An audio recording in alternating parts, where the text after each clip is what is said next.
Olá, eu me chamo Thaís, sou estudante de Biotecnologia da Universidade Federal da Paraíba. Esse é o meu segundo vídeo relacionado à disciplina de Química Geral. Eu vou falar um pouco sobre o carbono, espero que vocês gostem e aprendam.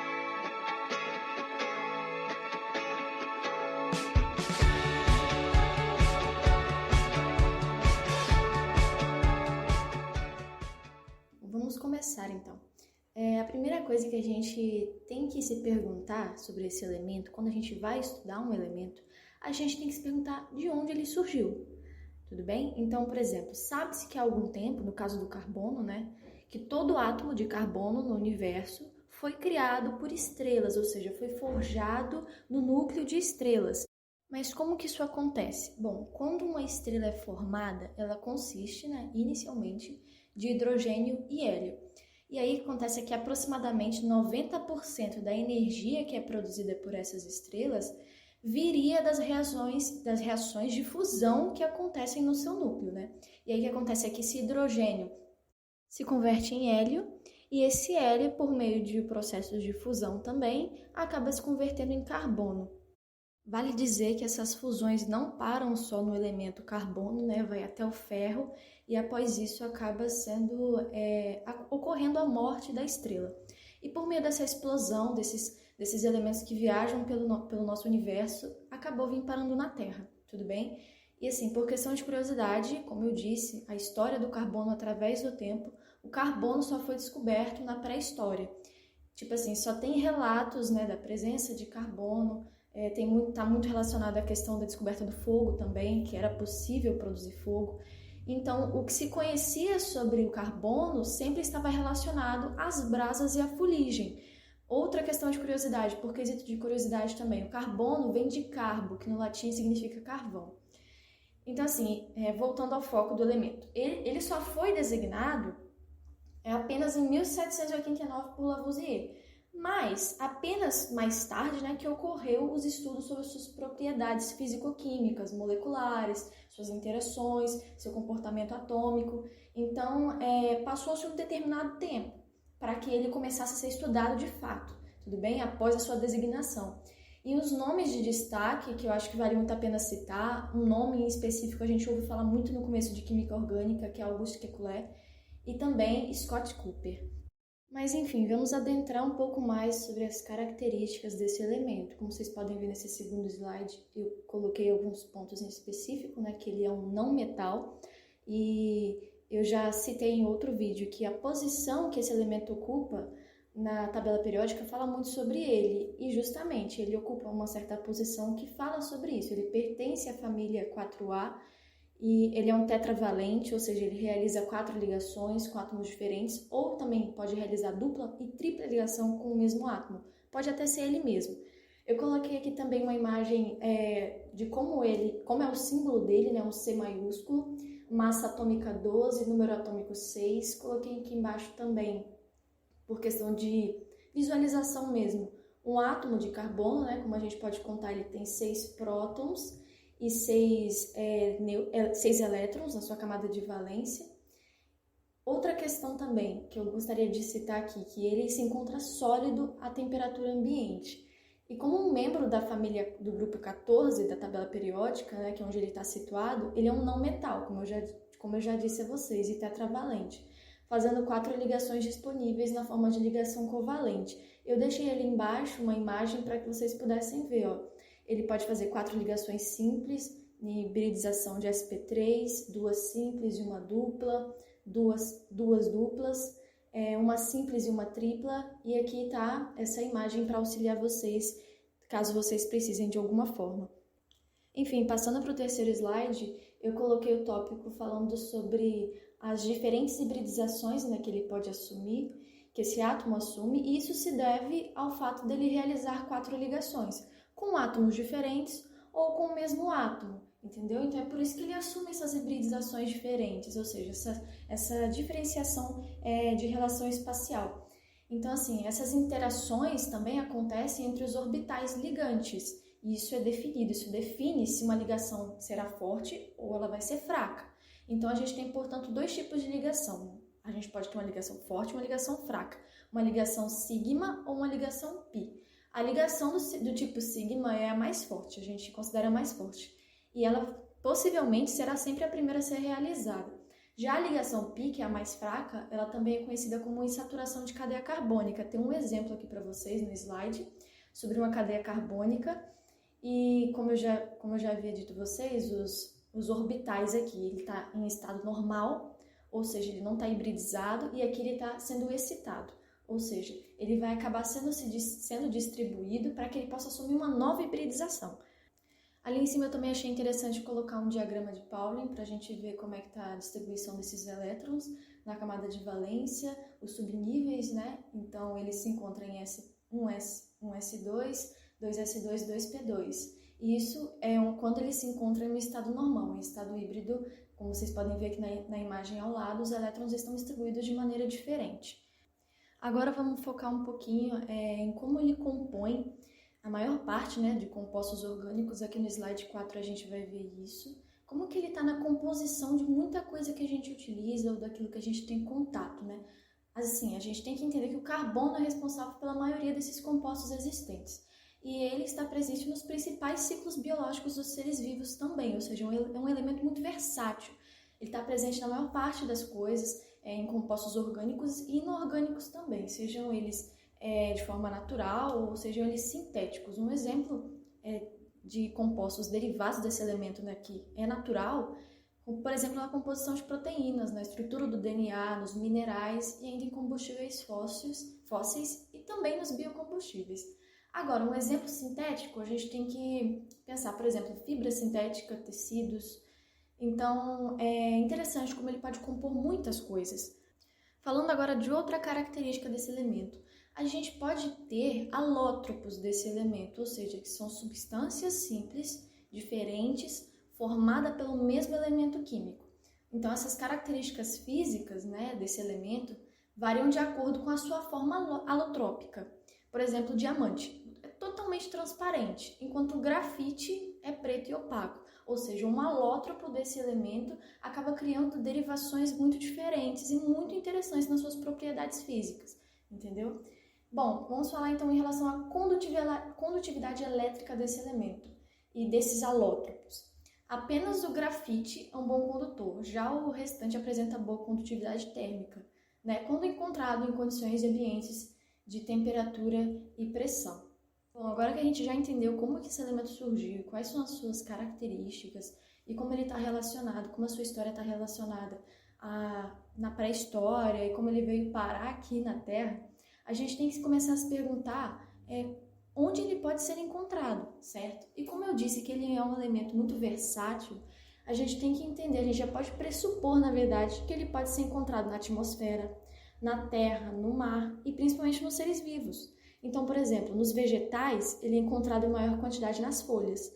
Também pode ser encontrado nas frutas, nos legumes. Já nos animais, por exemplo, o carbono está presente em todas as estruturas do corpo, porque ele participa da estrutura das células, tudo bem? E no slide 6, a gente vai ver uma aplicação do que eu havia falado antes, de como ele pode estar presente no DNA, que faz parte de compostos orgânicos, né? Como ele está presente nesses compostos, que são derivados desse elemento, sejam eles naturais, que é no caso do DNA, das proteínas, nos minerais, naqueles combustíveis fósseis que eu havia dito, como ele também pode estar presente em compostos sintéticos, como por exemplo as fibras sintéticas de tecidos. A gente também vale a pena citar os fármacos, plásticos, borracha, ou seja, ele tem uma grande utilidade, uma grande aplicação industrial, como eu havia dito antes.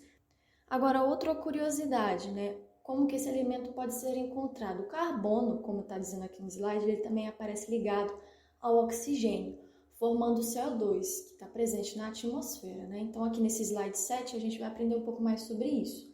Ele pode aparecer presente na atmosfera e dissolvido na água. Apesar da associação negativa, como eu havia dito antes, com o efeito estufa, o carbono faz parte de ciclos vitais, como por exemplo da fotossíntese e da respiração celular. Ou seja, ele também está envolvendo plantas aí. Ou seja, a vida em todos os seus conceitos. Então, o carbono é um elemento que está presente na composição de todas as moléculas orgânicas. Quero que você saia desse vídeo sabendo disso. Então, ele é essencial para os seres vivos, além de alguns compostos inorgânicos. Portanto, quando a gente vê um elemento assim, como eu disse, como eu dei muita ênfase, participando de muitas composições, dando origem a vários derivados, sejam eles naturais ou sintéticos, a gente logo tem que associar ele a algum tipo de ciclo. Ou seja, como que esse elemento, a gente tem que se perguntar como que esse elemento circula entre todos os meios, ou seja, por algum tipo de ciclo, certo? E esse elemento em específico faz parte do chamado ciclo biogeoquímicos, ou seja, ciclo biogeoquímico do carbono, e é o que a gente vai aprender agora em seguida. Bom, como eu havia dito, nesse próximo slide a gente vai poder acompanhar um pouquinho mais sobre esses ciclos, tudo bem? Porque, embora o ciclo do carbono seja como se fosse apenas um título, e a gente imagina que seja um ciclo só, ele se divide em duas etapas, dois pequenos ciclos que podem ocorrer em velocidades distintas. Isso pode levar semanas ou até milhares de anos. Então, só antes, para exemplificar o que é um ciclo biogeoquímico, como eu havia dito antes, aqui está uma imagem logo ao lado, e esse aqui é no caso do ciclo biogeoquímico do hidrogênio. Ok? Você vai perceber que ele vai circular sobre todos os meios. E é justamente essa a proposta do ciclo do carbono, tudo bem? Então vamos começar logo primeiro sobre o ciclo geológico do carbono. Ele é responsável por regular a movimentação, ou seja, a presença de carbono entre os meios, ou seja, entre a hidrosfera, a litosfera e também a atmosfera, certo? Ou seja, vai estar envolvendo ali três elementos, o ar, a água e a terra. E ele se destaca por ser um ciclo demorado, pode levar milhares de anos para que isso possa ocorrer, ou seja, se completar. E assim que se completa, se inicia de novo, um ciclo eterno, basicamente.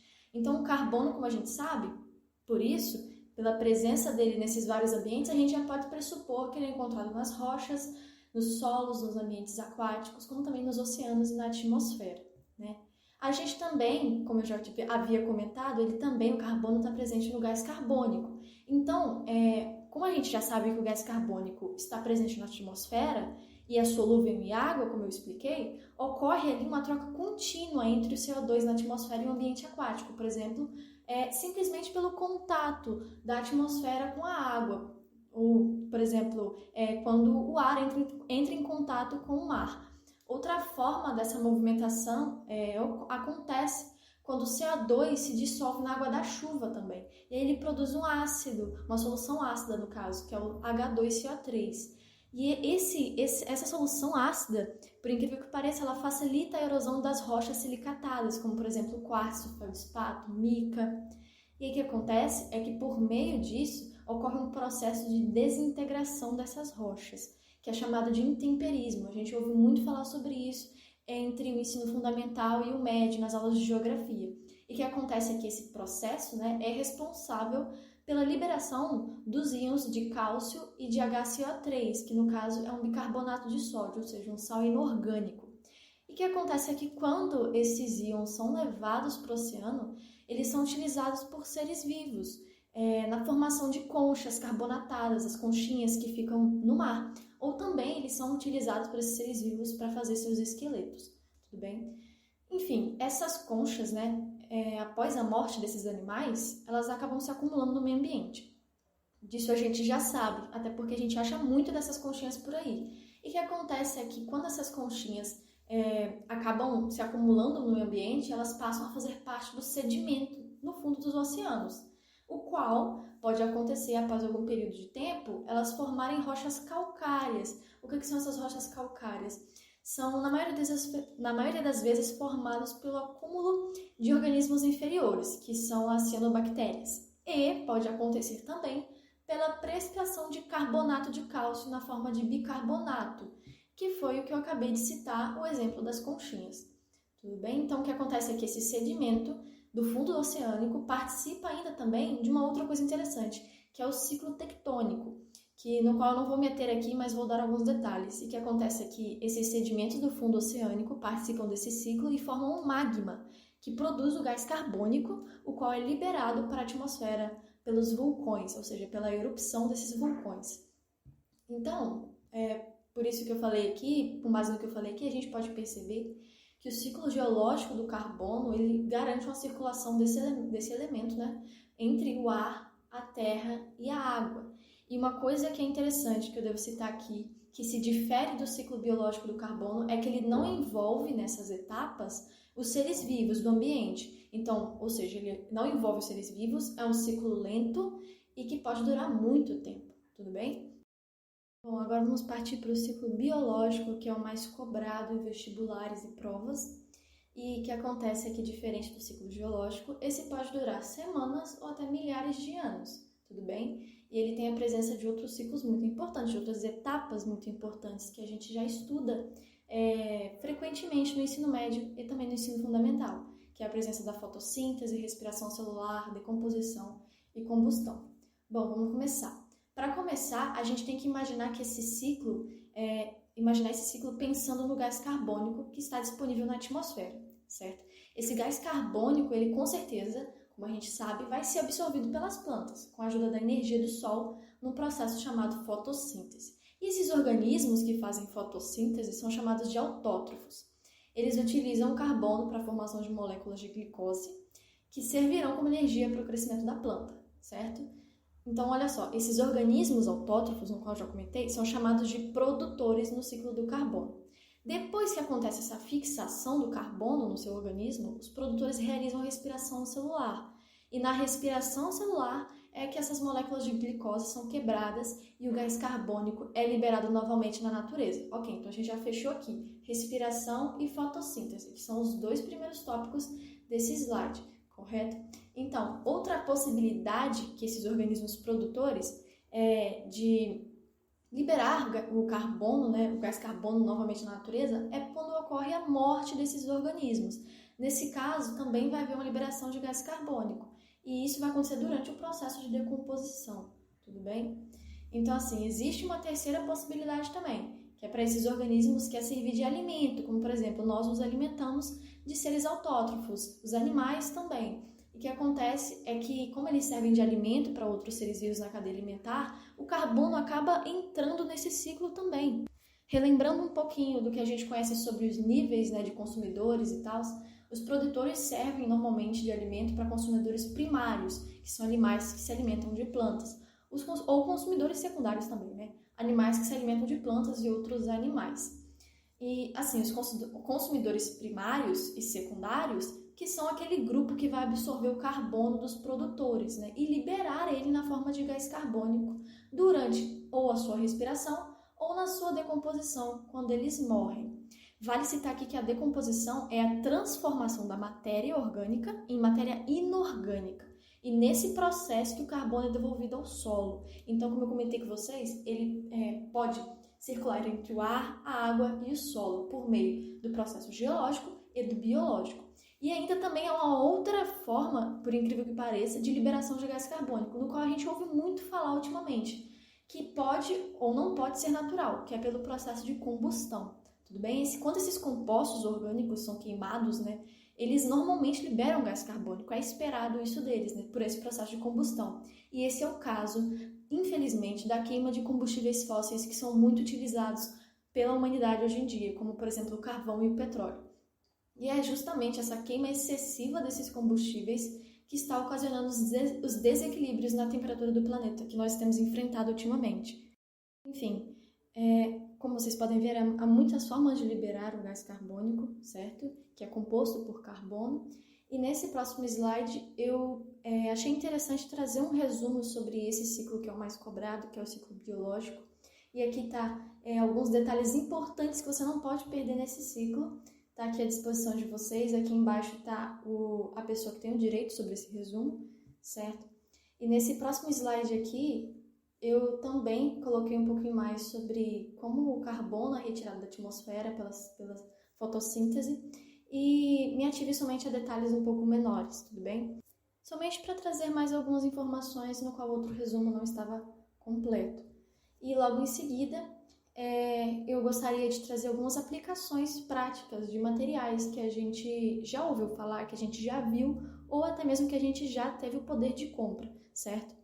Eu acho que vale a pena citar que essas aplicações são devido à facilidade em formar compostos que esse elemento de carbono nos proporciona. Então, por exemplo, ele possui várias utilizações. Na imagem ao lado vocês podem ver esses objetos no qual a gente tem acesso.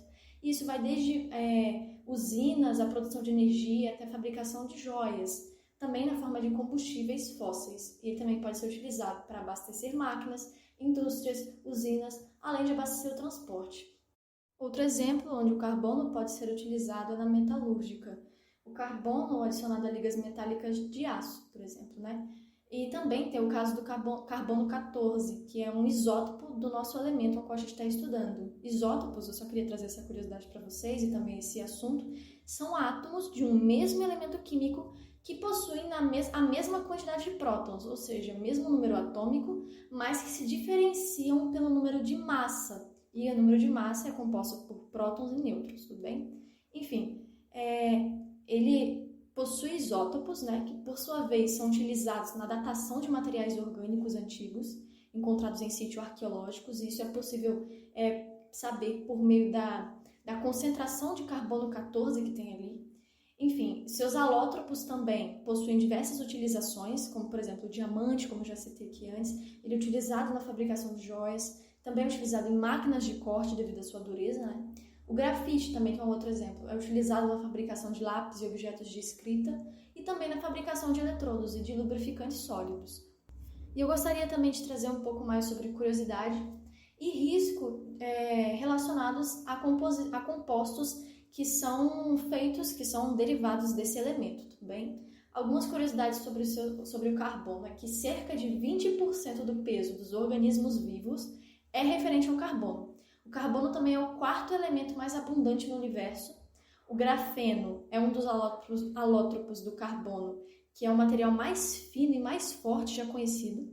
Existem também mais compostos que possuem carbono em sua fórmula do que os que não contêm. E apesar de ser quebrado, o diamante é o material de maior dureza já conhecido, podendo riscar qualquer outro material. Outra curiosidade é que o isótopo do carbono o isótopo de carbono 12, que é o carbono 12, é utilizado pela União Internacional de Química Pura e Aplicada desde 1977, como referência para calcular as massas atômicas dos outros elementos químicos. Então, assim, dá para perceber que esses alótropos e esses isótopos de carbono são extremamente utilizáveis, né, por toda a humanidade. Outro exemplo que eu havia dito, que é do carbono 14, é que essa técnica foi descoberta na década de 1940. E aí, a pessoa que descobriu isso, ele percebeu que a quantidade de carbono 14 dos tecidos orgânicos mortos diminui a um ritmo constante com o passar do tempo. E assim é possível fazer essas datações, né? Assim, a mediação dos valores de carbono 14 em um objeto fóssil consegue dar pistas dos anos decorridos desde a sua morte, tudo bem? E agora um pouco, além dessas curiosidades, eu achei interessante trazer como que o carbono pode oferecer um certo risco. Tudo bem? Então, vale dizer, na verdade, né, que o carbono, por si só, ele é um composto e não um risco, mas que ele pode compor um gás, que é, no caso, o monóxido de carbono, que é altamente perigoso. E ele é obtido por meio da queima de combustível, principalmente da emissão, da fonte de emissão, né? Ou seja, ele é um dos produtos formados na combustão incompleta de compostos que possuem carbono em sua fórmula. Vale dizer que ele também é altamente perigoso, né? Porque ele se liga às partes do sangue que transportam moléculas de oxigênio, que são as hemácias, né? Quando o monóxido de carbono é inspirado, ele chega nos pulmões e ele se dilui no sangue, se ligando à hemoglobina, com alta afinidade. E aí, um importante componente do sangue, que é como a gente já sabe. E aí, o que acontece é que ele é responsável, né? Essa ligação acontece por meio dessa afinidade, ele é responsável por transportar o oxigênio para os nossos diferentes órgãos. O que acontece é que quando ele se liga ao monóxido de carbono, essa hemoglobina deixa de se chamar hemoglobina e ela passa a chamar uma outra coisa, que é a carboxihemoglobina. E ela deixa de ser capaz de transportar o oxigênio dos pulmões para os órgãos. E aí acaba afetando o funcionamento de todo o corpo, que pode causar até lesões permanentes no cérebro. E aí, quando essa intoxicação é muito prolongada ou intensa, essa falta de oxigênio pode colocar a vida da pessoa em risco. Tudo bem? Então, eu achei interessante trazer essa capacidade, né, que oferece certo risco e também aplicações que são benéficas para a humanidade. Mas, ainda falando sobre essa questão de risco no qual o carbono pode aparecer, eu achei também interessante trazer maneiras de prevenção a isso, essa intoxicação. Sempre que a gente tem uma suspeita de intoxicação por monóxido de carbono, é importante fazer o quê? Abrir as janelas do local para permitir a entrada de oxigênio, desligar o aparelho que pode estar produzindo esse monóxido de carbono, deitar com as pernas elevadas acima do nível do coração para facilitar a circulação para o cérebro e ir ao hospital para fazer uma avaliação detalhada e entender se é necessário tratamento mais específico. E isso vai depender do quanto você inalou esse gás, certo? Se a pessoa estiver consciente, sem respirar, é necessário que se inicie uma massagem cardíaca, né, para reanimação e, em meio de tempo, procurar o hospital mais próximo para que ela receba atendimento e realize esses exames o mais rápido possível para identificar justamente o teor de gás solubilizado no sangue e definir o grau dessa intoxicação, certo? Eu espero que vocês tenham gostado desse vídeo. Eu quis trazer bastante curiosidades, um conteúdo bem didático, para que assim a gente possa aprender mais e mais, tá bom? Beijos, tchau!